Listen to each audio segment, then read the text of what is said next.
Praise the lord. ప్రభు అయిన యేసుక్రీస్తు నామంలో మీ అందరికీ మా హోసన్న మినిస్ట్రీస్ తరపున హృదయపూర్వకమైన వందనాలు తెలియపరుస్తున్నాను. ప్రభు ఈ దినమంతయు విశేషమైన కృప నా దేవుడు మీకు అనుగ్రహించునుగాక. ప్రియులారా, పరిశుద్ధ గ్రంథంలో ఈ రోజున మార్కు సువార్త 7వ అధ్యాయం 37వ వాక్యాన్ని మనం చదివితే, ఈయన సమస్తమును బాగుగా చేసి ఉన్నాడు. ప్రియులారా, చూడండి, ఇక్కడ మన ప్రభువును గూర్చిన వ్రాయబడిన సత్యాన్ని మనం చదివాము. ఆయన సమస్తమును బాగుగా చేసినవాడట. అంటే ఆయన ద్వారా చేయబడిన సమస్తము కూడా అవి బాగుగా చేయబడినవి. చేయబడిన వాటిల్లో ఏది కూడా లోటు కానీ, కొదువ కానీ, లేక అసంపూర్ణత కానీ ఏది కూడా కనిపించదండి. ఎందుకంటే ఆయన అనంత జ్ఞాని అయిన ప్రభువు, సర్వశక్తి కలిగిన దేవుడు, ఆయన మహత్యము కలిగిన మహనీయుడు. ఆయనకి ఈ దినము తెలుసు, నిన్నటి దినము తెలుసు, రేపటి దినం కూడా తెలుసు. రాబో రోజులలో ఎలా పరిస్థితులు మార్చబడబోతున్నాయి తెలుసు, గతంలో ఎలా జరిగాయి తెలుసు, ఇప్పుడు ఏం జరుగుతున్నాయి కూడా తెలుసు. అందుకే ఆయనను గురించి పరిశుద్ధ గ్రంథంలో మనం చదువుతాము, ఆదియు అంతము అని. వర్తమాన భూత భవిష్యత్ కాలములలో ఆయన ఉన్నవాడు అని మనం ఆయనను గురించి చదువుతూ ఉంటాం. ఆయన ద్వారా చేయబడినది ఏది కూడా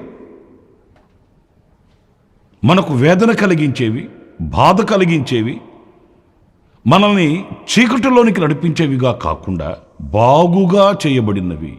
ఈరోజున కొత్తగా చెప్పవలసిన విషయాలు ఏమున్నాయి? సృష్టిని చూడండి, సృష్టిలో ఉన్నవి చూడండి. అంటే నరుని కలుగు చేయక మునిపే ఆయన వీటిలన్నిటిని సృష్టించి పెట్టాడు. లేఖనంలో మనం చదువుతాము, ఆయన సృష్టిని సృష్టించిన తరువాత నరునికి రూపాన్ని పోశాడు. అంటే నరుని నిర్మించక మునిపే నరునికి ఏం కావాలి, ఎంత కావాలి, ఏది కావాలి, ఇవన్నీ ఆయన సృష్టించి పెట్టాడు.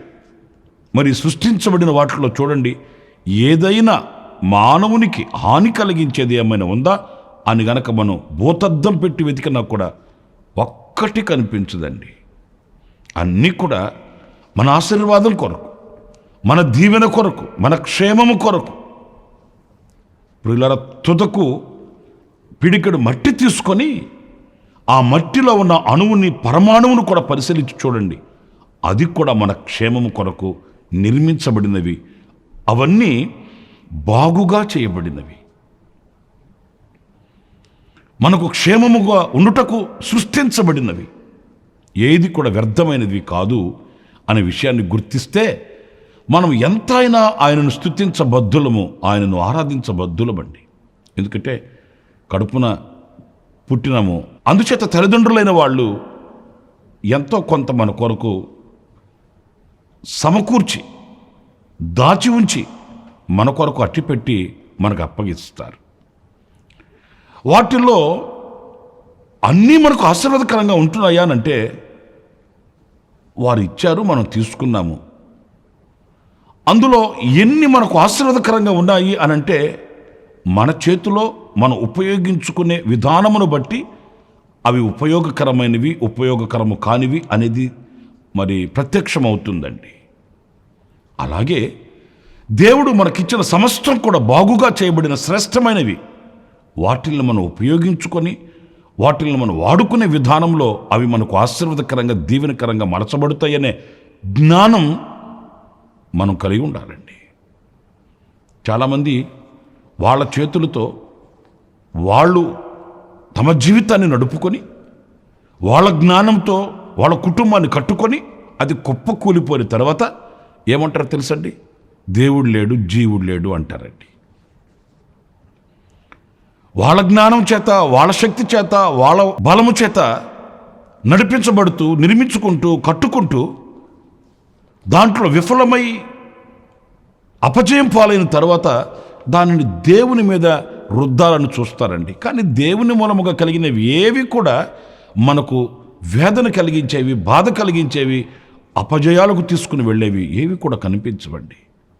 వాటిని మనం వాడుకునే విధానంలో, వాటిని మనం పొందుకునే విధానంలో, వాటిని మనం అన్వయించుకునే విధానంలో మనము జ్ఞాన సంపద కలిగిన వారమై వాటిని ఆ దిశగా వాడుకోగలిగితే అవి ఎంతో ఆశీర్వాదకరంగా, దీవెనకరంగా మన బ్రతుకులలో అవి రమ్యకరమైనవిగా కనబడతాయి.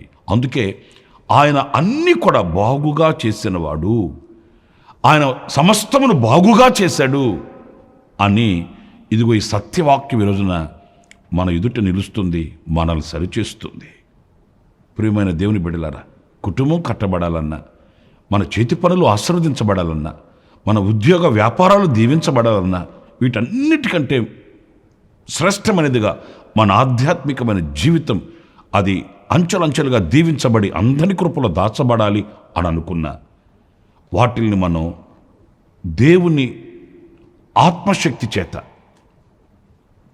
వివేకమైన మనస్సు కలిగిన వారమై మనం వాటిని పొందుకొని వాటిని ఉపయోగించుకొని దేవుని మూలముగా కలిగిన ఆ ఆశీర్వాదాన్ని అనుక్షణం అనుభవిస్తూ ప్రభు కొరకు సాక్షులుగా నిలవాలి అనేది దైవ సంకల్పం కూడాను. గనుక మనం ఆయన మీద ఆధారపడి ఆయన సమస్తమును బాగుగా చేసిన వాడు గనుక ఆ సమస్తమును మనము ఆశీర్వాదకరంగా వాటిని మార్చుకొని మనం ప్రభు కొరకు సాక్షులుగా ముందుకు వెళ్ళాలి అనే విషయాన్ని ఎప్పుడు కూడా మనం మర్చిపోకూడదండి. ఇంకొక మాట కూడా నేను మీకు జ్ఞాపకం చేయాలి. అది కీర్తనల గ్రంథం 51:2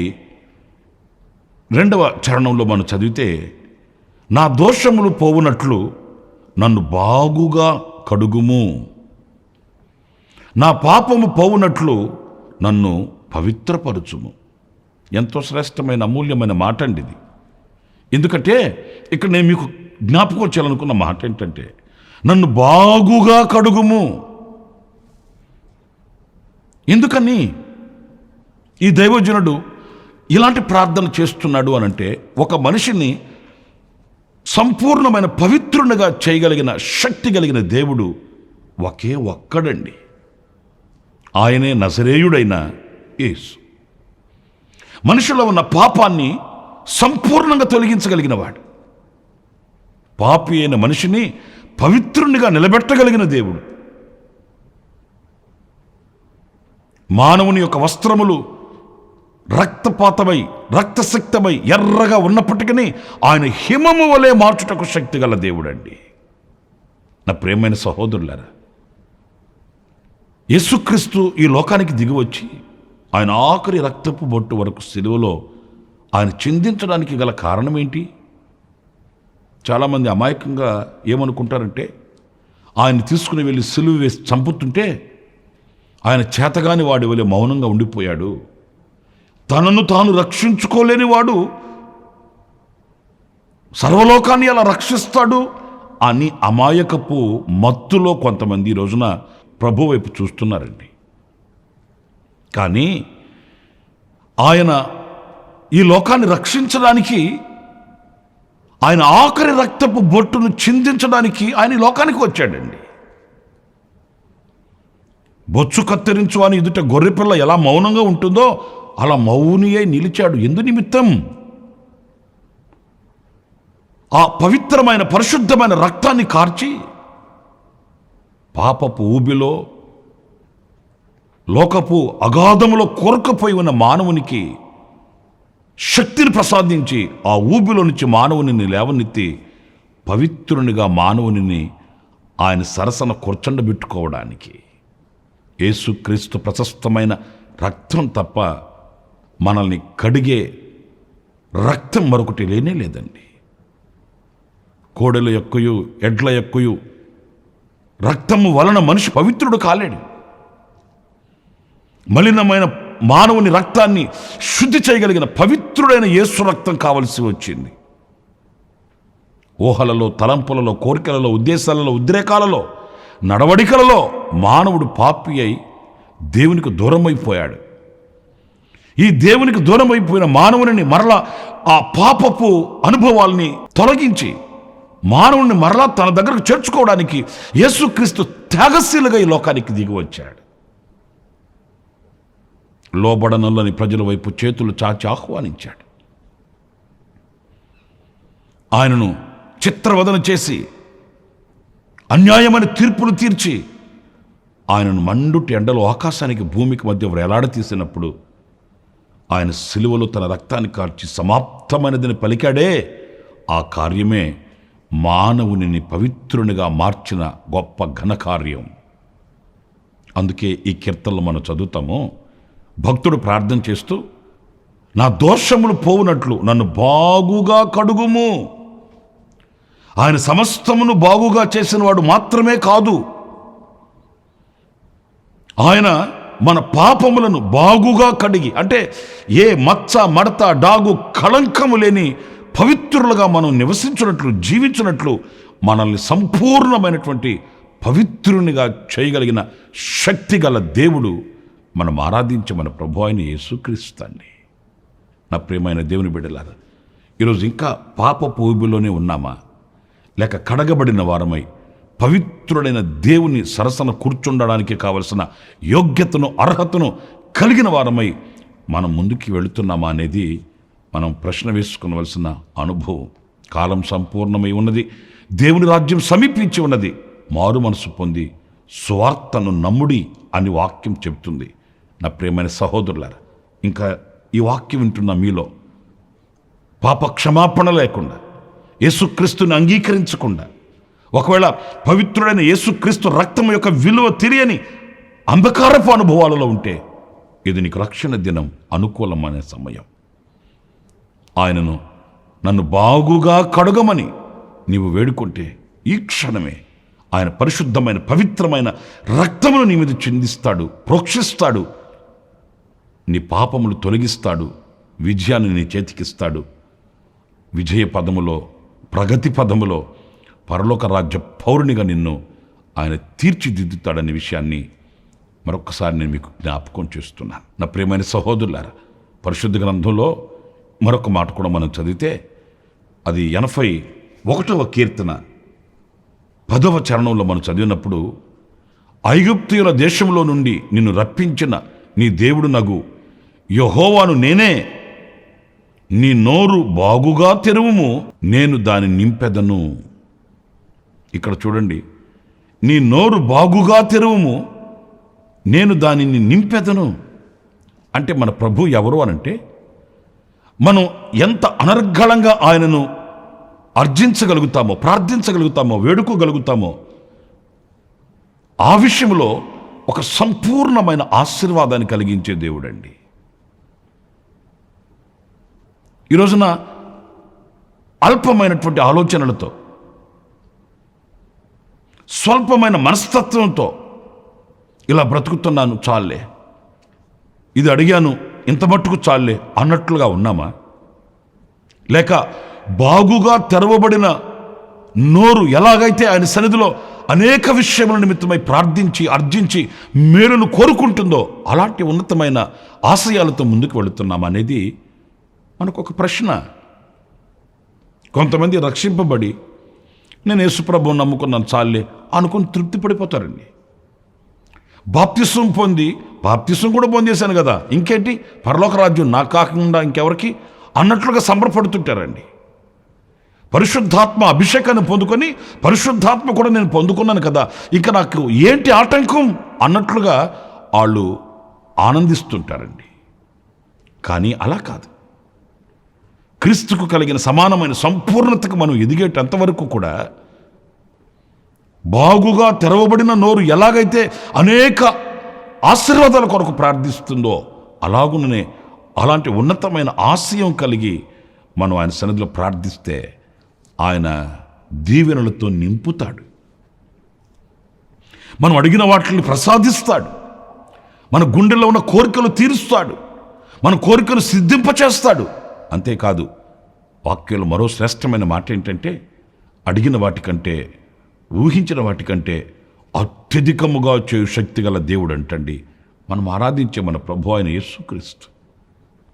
ఆయన మహిమైశ్వర్యంలో నుంచి మన ప్రతి అవసరాన్ని తీరుస్తాడట. నా ప్రియమైన సహోదరులారా, లేఖనాల్లో మనం చదువుతాం కదండి. తల్లి అయిన హన్నా దేవుని సన్నిధికి వెళ్ళి ఆమె లోలోపల కుమిలిపోతూ ప్రార్థన చేసినప్పుడు ఆమె హృదయ గాయాన్ని కట్టింది ఎవరు? ఆమె హృదయ వేదనను చూచింది ఎవరు? పరమందున్న దేవుడు కాడా? దేవుని మందిరానికి వెళ్ళి తల ఎత్తుటికైనను యోగ్యుడను కానని తనను తాను తగ్గించుకొని వినయ విధేయతలతో ప్రార్థించిన అతని పశ్చాత్తాపమైన హృదయాన్ని చూసింది ఎవరు? పరమందున్న దేవుడు కాడా? గోడవైపు తిరిగి ఒక్కసారి నా యథార్థమైన ప్రవర్తనను జ్ఞాపకం చేసుకున్నామని ఆకాశం వైపు కనులెత్తి గోడవైపు తిరిగి ప్రార్థన చేసిన హిజ్కియా ఆవేదనను గమనించింది ఎవరు? పరమందున్న దేవుడు కాడా? నా ప్రియమైన సహోదరులారా, ఇదిగో ఈవేళ ఈ మాటలు వింటున్న నీ వ్యక్తిగత జీవితంలో ఈ కార్యాలు జరగవు, ఇక నేను జయించలేను, ఇక నా వల్ల కాదు అనే అపజయాల మూట నెత్తి మీద పెట్టుకుని భారభరితమైన బ్రతుకుని బజారులో కనిపించలేక విసిగిపోయేదానికంటే నీ నోరు బాగుగా తెరువుము, నేను దానిని నింపెదను అని చెప్పే సర్వశక్తి కలిగిన దేవుని వైపు చూచి ఆయన సన్నిధిలో మొరపెట్టు. మోడుబారిన జీవితానికి చిగురు తొడుగుతాడు ఆయన. ఎండిన ఎడారిలో వర్షధారను కురిపిస్తాడు ఆయన. మేఘము కమ్మిన వేళ చీకటి కమ్మినట్లుగానే కనబడుతున్న ఆ నిశీధిలో మోపైన వర్షం కురిపిస్తాడు ఆయన. కారు చీకట్లు, కారు మబ్బులన్నీ దీవెనల వర్షం కురిసేటట్లు చేస్తాడు ఆయన. నీ ఇరుకును విశాలతగాను, నీ కన్నీళ్లను నాట్యముగాను, నీ మరణాన్ని జీవముగాను, నీ యాత్రను శుభప్రదమైనదిగాను మార్చుటకు శక్తి కలిగిన సమర్థుడైన దేవుడు ఆయన. ఆయన పేరే నజరేయుడైన యేసు. నీ నోరు బాగుగా తెరుము, దానిని నింపెదనని చెప్పిన శక్తి కలిగిన దేవుడు, మాట తప్పనివాడు, మడిమి తిప్పనివాడు, సజీవుడై తరతరములు నిలిచి ఉన్నవాడు, యుగ సమాప్తి వరకు సదాకాలం నీతో కూడా ఉన్నాను అని చెప్పిన ఆ సర్వశక్తి కలిగిన దేవుని మాట సత్యం, సర్వసత్యం. ప్రార్థించి పొందుకుందాం. ప్రభు కొరకై సాక్షిగా నిలబడదాం. తలలు వంచండి, చిన్న ప్రార్థన చేసుకుందాం. కృపా సత్య సంపూర్ణుడా, జీవాధిపతి అయిన ప్రభువా, మీకు వందనాలు చెల్లిస్తున్నాను నాయన. మీరు సమస్తమును బాగుగా చేసిన దేవుడవు, మమ్మల్ని బాగుగా కడిగే దేవుడవు, మమ్మల్ని బాగుగా దీవించే దేవుడవు. అందుకు నీకు స్తోత్రాలు చెల్లిస్తున్నాను. మీ దీవెనలు పొందుకొని నీ కొరకే సాక్షిగా పత్రికగా జీవించుటకు నాయన మాకు కృపను అనుగ్రహించమని, మా చేతిని మీరు పట్టుకుని నడిపించమని ఆశ్చర్యకరమైన మీ హస్తానికి మమ్మల్ని అప్పగించుకుంటూ నజరేయుడైన యేసు నామములో ప్రార్థించి వేడుకొనుచున్నాను తండ్రి. ఆమేన్, ఆమేన్. ప్రభు మిమ్మల్ని ఆశీర్వదించి దీవించునుగాక. ఈ దినమంతా విశేషమైన కృప నా దేవుడు మీకు సమృద్ధిగా అనుగ్రహించునుగాక. ఆమేన్. ప్రతి దినము ఈ అనుదిన కృపాను సందేశాల కొరకు, ఇంకా మరిన్ని ఆత్మ సంబంధమైన సందేశాల కొరకు ఈ మా యూట్యూబ్ ఛానల్ ని సబ్స్క్రైబ్ చేసుకోండి. Pastor Ramesh, hosanna ministries.